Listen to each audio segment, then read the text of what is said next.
Hello and welcome to The Report, Cal State Fullerton's premier source for news, views, and info. Thanks for joining us for today for another episode. I'm Michelle Gal. And I'm Shayra Arias. I'm Nicholas Garcia. I'm Sarah Fenton. And I'm Evan Boydston. On today's episode, we'll be discussing the possible media bias that may have affected the election outcome. Also, we'll be bringing you a report on the consequences of gerrymandering, and we'll open the discussion on changing voter ID laws and its effect on the election. And we'll be talking about Prop 57, which just passed here in California. All this and more on today's episode of The Report.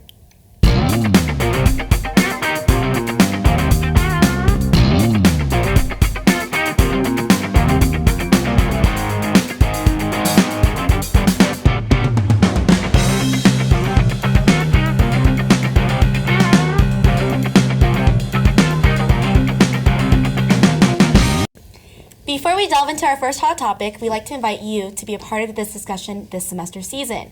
Click on the link in the caption of any of Our Report episodes to fill out a secure Google form with your opinion on any controversial issue that we've talked about now or in the past, as many of these issues are recurring and evolving, ranging from gun control to abortion, climate change, or the state of politics right now. All we ask is to please keep it civil, and as with any essay, cite your sources. Polls on Election Day from the New York Times, CNN, The Washington Post, Nate Silver, and multiple other news organizations all predicted a solid win for Hillary Clinton. The New York Times even put her chances of winning at 84%. Silver of 538.org was a bit more cautious at 71%. Clinton reporters believed in the results so strongly that they were making plans to move to Washington, D.C., according to Politico. The overall, quote, Trump will lose, end quote, media narrative was blatant enough that even some Trump supporters privately expressed their concern the candidate couldn't possibly win. Yet Trump won an electoral college landslide despite the repeated chorus of polls across the networks, newspapers, and cable stations that the Republican nominee had, quote, no chance, end quote. 52% of registered voters believe that the media favored Clinton, according to a Gallup poll, and another reputable poll put the share of those believing the media was biased toward Clinton even higher, at 75%. And now the polls in this case were right, but the big losers in this situation are the public, who feel extremely misled. Good polling is expensive, but polls are easy to cover and don't involve the additional trouble and complications of sending reporters to talk to citizens or take the time to examine actual issues. Also, polling doesn't involve editors exercising much more judgment than what they find in their calculators. Let's examine where all the good polling got us. The polls were wrong. The forecast models were wrong. Every narrative was wrong, except for those of Trump and a few conservative outlets. So guys, I'm gonna open up the discussion. What happened? Personally, I was listening to an NPR podcast, and they pretty much started out one of their episodes saying, like, we're sorry, the professionals got it wrong. Like, they literally did get it wrong. What do you guys have to think about this? I think a lot of the media has been apologizing. We were wrong. Mm-hmm. We were wrong. A lot of the pundits and the talking heads on election night were saying, we got it. All the polls were wrong. Like, we didn't account for all these people who've never voted before, who've never been polled before, a lot of his supporters. Yeah. That's what we didn't account for. Mm-hmm. You know what they also didn't really look at is the fact that everybody, most of the times when she was doing most of her events, she had a lot of celebrities that were opening up her concerts. So nobody was really looking at the fact that maybe they were going to go see the celebrities. Maybe they wanted to go see Katy Perry sing. Maybe they wanted to go see Jay-Z. And they weren't maybe there to see her. So that kind of made her look a little bit more desirable as a president than what she was. Everyone that went to go see Trump was there just to see him. He didn't have that backing of... He asked for Justin Bieber. But JB did not show up. So, they didn't calculate a lot of things. They didn't calculate, one, that Trump was able to get, as you mentioned, garnish a lot of voters that normally don't vote or participate in politics. And there are a lot of people who they thought were going to go for Hillary. Like, a lot of the states that they thought were going to go for her.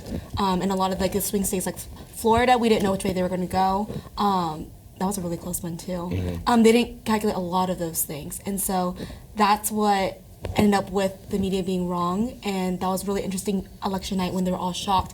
I was shocked personally because I've seen so many, not necessarily celebrities or performers, but huge public figures in favor of her publicly. And I think that's what happened, was that a lot of people who were supporters of Hillary was very public and vocal about it.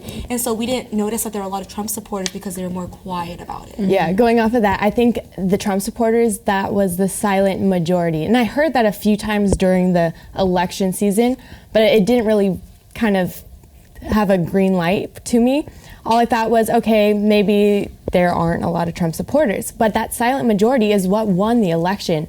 those people that didn't want to confess to the fact that they are voting for Trump because they'll be called a racist, because they'll be called a sexist, they'll be called all these different names, so they stayed quiet the whole time. When it came to the polls, they didn't answer anything, especially because I was reading a lot of the polls that happened were humans that were talking to humans on the phone. And so a lot of these people didn't want to confess to another human that they were voting for Trump. And it came out at the end that he got also, elected. many people probably got comfortable because Yeah. of what the media was putting out there. They thought to themselves, he's not going to win. And they might have not gone out to vote. 49% of registered voters did not participate. That's in a the election. big percentage. That's, almost 50. Well, and also another That's thing is humongous.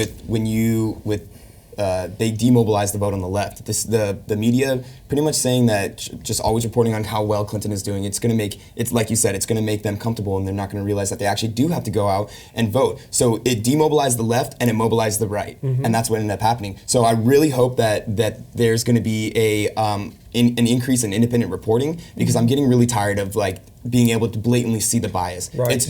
Everyone knows it, everyone sees it. I mean, according to like the stats that we were talking about earlier, it's just I feel like the American people, we were let down, you know? Like that was so unfair to us. Yes. And we're just gonna have to move on and whatnot too. Well, you know, it really demobilized the left because the polls also said we were going to win, the Democrats were going to win the Senate, you know, and we lost the Senate. The Democrats lost the Senate. So the polls are just unpredictable, especially when you have a really, you know, fired up conservative side that just, you know, took control of all three branches of the government. I mean, what an amazing election though. I'm so glad it's over. It was exhausting. I bet for both parties too. What are your guys' thoughts, really quickly, about the effect of the third party? So you saw that Gary Johnson, his votes. A lot of, I know people were posting about how, you know, you shouldn't have voted for a third party. There's no reason to. You could have affected like. Well, there's no doubt that it affected it. Yeah, Yes. personally, I'm not the biggest fan of that argument, just because no matter what, the Hillary Clinton did just have not the best campaign. Starting with the emails coming out in 2015, that was the beginning of the downfall. That people didn't necessarily look at as much, and then that's essentially why I feel the media bias was towards her to try to help her up. But then all that pretty much all together is one of the reasons for her downfall and whatnot. That's just my personal opinion on that. You know what's so interesting about the email scandal? I'm not even sure how many people, if you go out and you ask people, oh, you know, like, why didn't you vote for Hillary, or why are you not a supporter for Hillary? Oh, because of that email scandal. Or she's a criminal. She's a criminal. And you ask them, what's it, but do you know what the email scandal is about? No, I just saw, you know, that there's a scandal, about that and then it keeps on saying that she's a criminal. You know what I mean? So people that probably decided to vote for the third party were a little bit, they weren't as informed as they should have been about what was really going on with her campaign and her as the potential president. You know I what wish mean? the media focused more on their policies, because that's what a lot of people who are Trump supporters were arguing. They're just arguing his character. It was character bashing. And same with Hillary. Her policies weren't really highlighted in the media, so I think maybe the media should focus. She didn't highlight them very well as well No, she throughout the debates. I think it was hard for either of them to really highlight their they both policy had them. issues when they both were going at each other on character things and character flaws and such like that. There was a lot of controversial stuff in this election, and one of them does include the Senate and the House, and that, I think, brings us to gerrymandering, which is our next topic. Since the 2010 midterm elections, when House Republicans increased their majority, they have continuously blocked President Obama on almost all of his legislative agenda. The GOP has turned congressional obstructionism into an art form. During Obama's presidency, Republicans retook control of the House and increased the size of their majority from 242 to 247. Many officials lay the blame for Republican power in the House on partisan gerrymandering, which is the process where state legislatures draw district lines to favor incumbents from one party. The GOP poured money into an unprecedented effort to control governorships and state legislative bodies in 2010, and to then redraw congressional districts so that the party could turn the House into a firewall against the Democrats. The success of Republican legislatures and governors redrawing congressional districts is a possible reason House Republican incumbents have increased their power and don't have to worry about any wave election that would shift control to the other party. The results that House Republicans have become more dug into their opposition to every presidential initiative creating gridlock on Capitol Hill.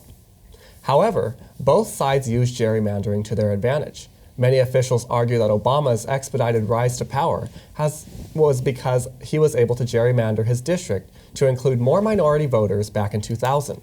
So how do we feel about this very controversial issue of gerrymandering? Well, I mean, it happens on both sides, and it's incredibly, incredibly unfair, especially the way that they go about it, the models that they use. It's pretty much the same computer program that Amazon uses to figure out that same algorithm in that sense.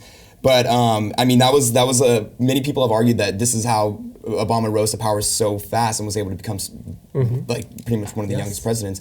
And so, I mean, it's incredibly unfair, you know? How and why is this even a thing?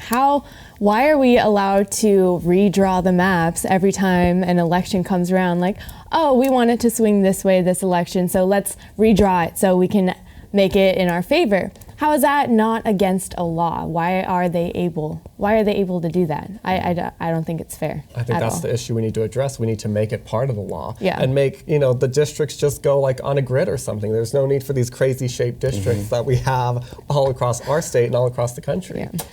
Yeah, it was funny when we were watching the certain counties or the certain districts when they were voting. There was some that were it snaked all the way around, and it just looked like the most ridiculous district ever. And you could tell where the poor urban parts are in that district for certain, depending on which way they went. But it's happening on both sides, and I think there's too much lobbying going on anyways from both sides that nothing's going to change. It's not going to just go to strictly just grid and just strictly also like popular vote and whatnot. It's not going to happen. At least not in our lifetime, I don't think. Now that you bring up discussing popular vote and then electoral votes, I think that we're one of the few countries that actually go by it that way. So let's say, obviously, even though we had the majority of popular vote for Hillary, she still lost. And I think that's where a lot of the frustration is stemming from right now, because it's like the people didn't vote for, as in overall, we didn't vote for this president, we voted for her.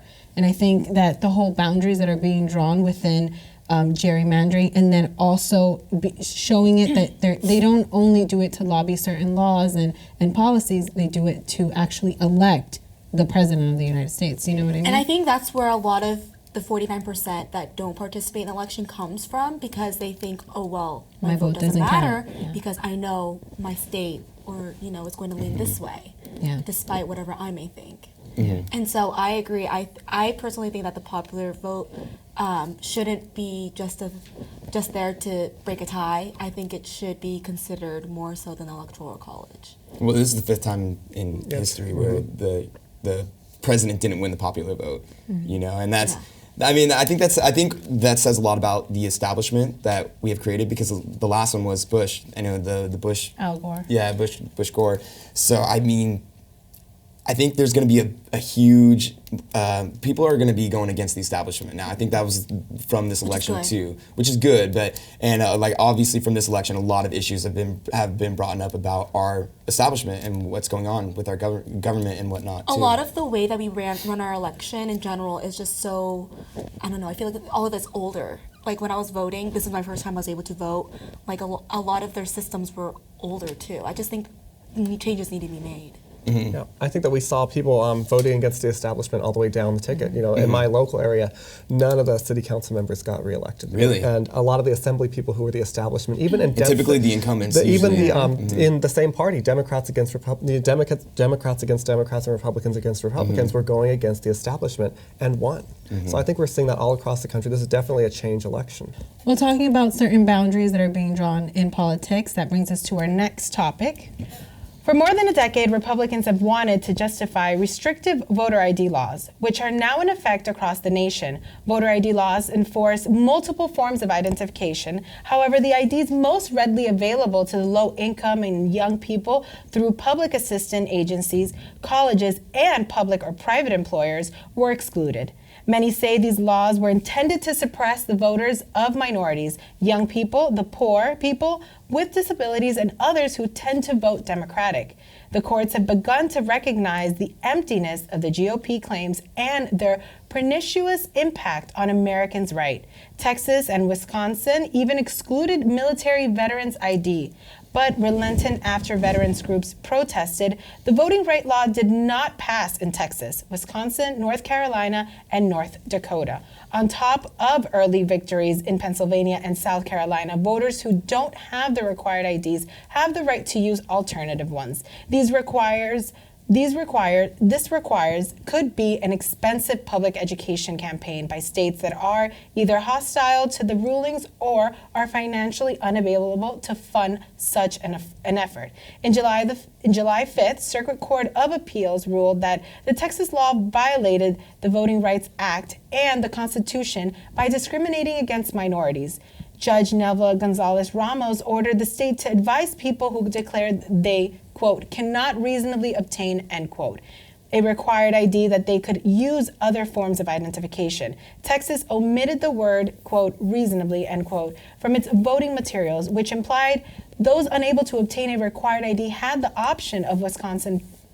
Provides another example of how state officials have defined court orders. In July, federal judge James D. Peterson ruled that Wisconsin's method of providing vital documents to eligible voters, such as a free birth certificate, was, quote, disaster, end quote, and should be improved. He also ordered the state to provide temporary IDs receipts so that those wanting for the documents could vote in 2016 election. I didn't even have to show an ID when I went to vote. Okay, so You know? Yeah, okay, so I had an interesting situation. First time voting again, so I had to bring a paper, like an envelope in, and I lost it. And then I brought my ID, not thinking that they couldn't check it anyway. But I was like, oh, I have my ID, and they're like, that's fine. Like, just I think they asked for my driver's license number, and then they asked for my address and like the signature. So I know later I saw on Facebook one of my sorority sisters experienced a very hostile situation where the lady was rude to another man who was there, trying to use his ID as a form of identification, saying sir, put that away, being really rude about it. And she brought up, it was interesting how you need an ID for a gym membership, but you don't need it to vote. To vote for the United States. I know that, to me, I was thinking about that, and, reading into it and understanding everything. You go to the supermarket to drink alcohol, you need an ID. To get inside a club, you need an ID. So I'm not opposed as to states requiring you to have an ID for you to vote. What I am opposed is them making it extremely difficult for you to obtain one. So if, let's say, elections are next week, and I just so happened I lost my wallet. A friend of mine actually lost his, I think it got stolen or something. So if you lose your wallet and you can't obtain your ID right away as fast as you can because you have a life and you have things to do. Social security number or something else could be used. I'm very against certain states that are very adamant that it has to be this specific ID, or you know what I mean, making it very difficult for people to vote. So I think we should make it easy, not too easy, for people to duplicate a false form of identification, though. I think that should be the precaution to that. Absolutely, and that way, for instance, okay, so they make it seem as though it's to discriminate for people that are in low housing incomes and poor people. But I think, if you're American and you were born here, at some point you're able to obtain the correct identification for who you are. The whole point of having an ID isn't necessarily to discriminate against anybody. It's just so that people that are legal can vote. And if you're not legal, then isn't that the law though? If you're over 18, don't you need to have some form of identification on you at all times? Yeah, I mean, yes. And you don't need a driver's license. We're not talking. No, there's a state ID. Exactly, you can get a state ID. Passport. Sorry. So again, so we live in I was an ID. You live in California. I was unaware. I wasn't ID'd either. So we live in California, which is very liberal. So we're not going to experience such voter suppression as much as these southern states like North Carolina, Texas, the states that are mentioned in the that what Shira just said. Those are the states that are targeted. And it has a lot to do with the fact that the Supreme Court repealed Section 4 of the Voting Rights Act, which took away the extra scrutinizing that went into those states on their voter ID laws. that's where you get these people who can't use their veterans ID, Yeah. can't use, and, you know, in bigger cities, people don't drive, so they don't necessarily Yeah, have that's an ID, true. so they have to pay for a state-issued ID if their state is not going to accept a simple, you know, student ID card or employee-issued badge. And even people that are disabled, for instance. Yeah. Going back to what I said, my friend's wallet got lost. If you're someone who's disabled and you're living in a home by yourself, you know, if you lose something and, you know, the elections are coming up a couple of days after, what are the chances that you're going to be able to obtain the correct identification? But right now it's very. I saw how crucial. easy it was It's- for someone else to vote for someone else. I heard one of the people that I work with, he said he voted 4 times. I Really? don't know if that's okay for me to say, but he said he Just leave them anonymous on that one. I was like, what? Yeah, all I would have had to do was just tell I was someone to joking, just I say was like, my address, and Yeah. then all that they would have to do is just show up, and then they Yeah. can sign for me. signature. I was like, I could have voted for my parents. Not that I did. Well, they see, didn't and vote. that's the thing too, is like how they track that, like him voting 4 times. They're only going to count most likely that one time because he probably went to other precincts to vote all those multiple other times, and he had to do a provisional ballot. But he- and those things get checked No, back. you're at the saying he voted Secretary for of 4 State's different office. people. He voted for 4 different people. Yes. He voted as 4 different individuals. But they didn't vote, so he was just voting for them. But still, that just shows that he Okay. could just make up names. Yeah. and- Yes, that's Well, what yeah, it that could happen. I mean, I did mail-in voting, so obviously Yeah. with that one, you don't need to show anything. It Yeah, you comes just straight turn to it your in. home. And so it came to me like weeks in advance, and we sat there, and I was with my parents, and I mean, my dad could have filled out my mom's, he could have done whatever, but at the same time, with mail-in voting, you have to be aware that someone can take your voting ballot from your get mailbox, or it can get lost, and there goes your... Or can't make it in time. Exactly. So, I mean, there's pros and cons to the mail-in voting just because, yeah, you don't need the ID, but you do have, it comes straight to you. So if you do lose your ID, you just mail your ballot back in, but it could be stolen. So, I don't know. It's just a lot of things that Well, need in to be the fixed.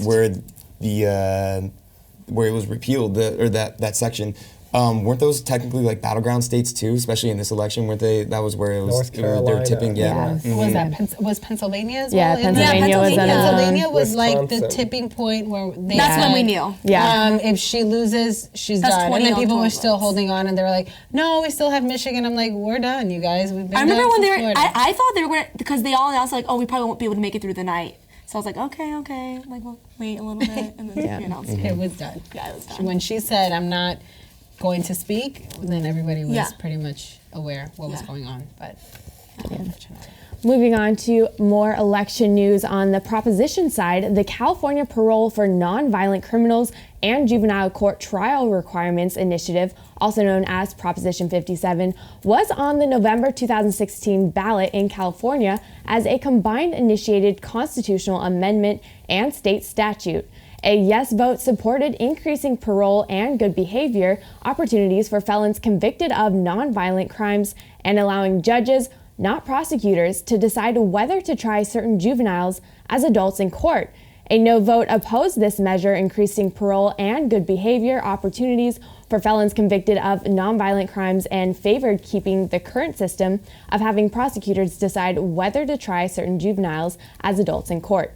Proposition 57 will allow criminals convicted of rape, lewd acts against a child, gang, gun crimes, and human trafficking to be released early from prison. The following crimes, which are considered nonviolent, and makes the perpetrators eligible for early parole and release into local communities. They are rape by intoxication, rape of an unconscious person, human trafficking involving sex act with minors, drive-by shootings, assault with a deadly weapon, hostage taking, attempting to explode a bomb at a hospital or school, domestic violence involving trauma, supplying a firearm to a gang member, hate crimes causing physical injury, failing to register as a sex offender, arson, discharging a firearm on school grounds, lewd acts against a child 14 or 15, and false imprisonment of an elder through violence. How did this get passed?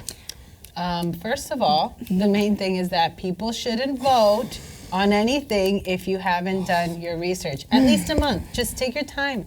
Every other night, read up on it. Look at what they're saying. What will this actually bring? If you say yes, are you opening a new can of worms? Or if you say no, are you keeping things intact the way that they are? So on top of it all, it kind of makes us look crazy, Yeah. like as a state. Why? Because the situation with Brock happened. So everybody was, really upset about that, and it wasn't fair.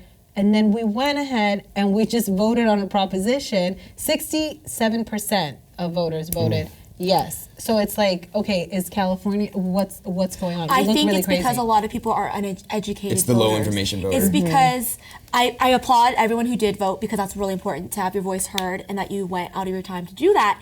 But like Shaira mentioned, you do need to be educated, because I read the description and It's very vague. It's vague. It just says non-violent crimes. Exactly. Non-violent crimes. So you're thinking, oh, I don't want someone who, it was like shoplifting for like her starving child to be in prison for a long There's been time, studies on this too, that states that have passed something like this, that petty crime significantly increases. Because these criminals that were because they got sent to prison for certain petty crimes and whatnot, and now they're going to be released again. And a lot of times they just go back into the system, So, but this just proves that the low information voter, and it frustrates me so much.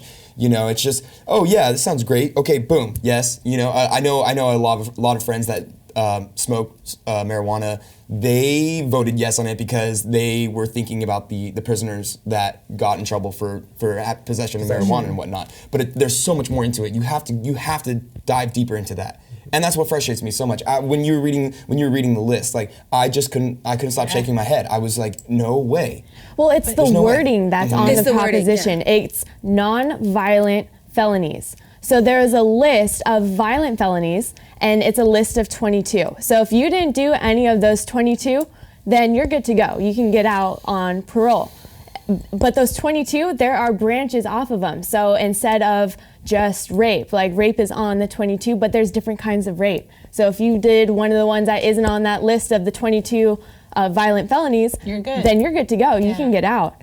Yeah. And the fact that the wording was confusing, I'm going to give them the benefit of the doubt, the people that voted for it. Yes, the wording was confusing. Maybe it sounded good on paper when they read the short ballot, the short blurb.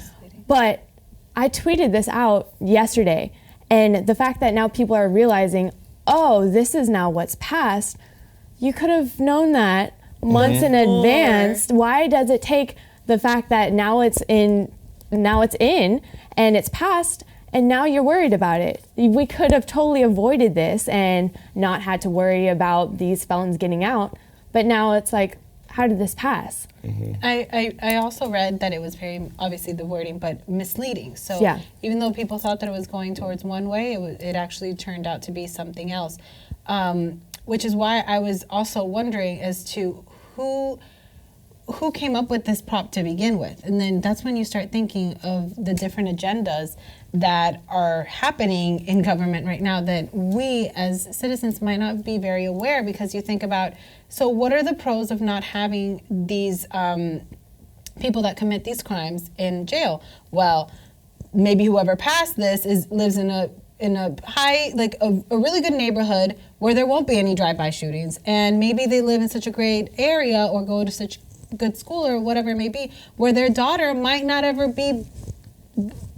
get raped. So they put these propositions out there to decrease the amount of money that goes into taxes for people that are in. Well, and it's supposed to free prison space, which the pro of this is it's going to save a ton of money in for our prison system, but.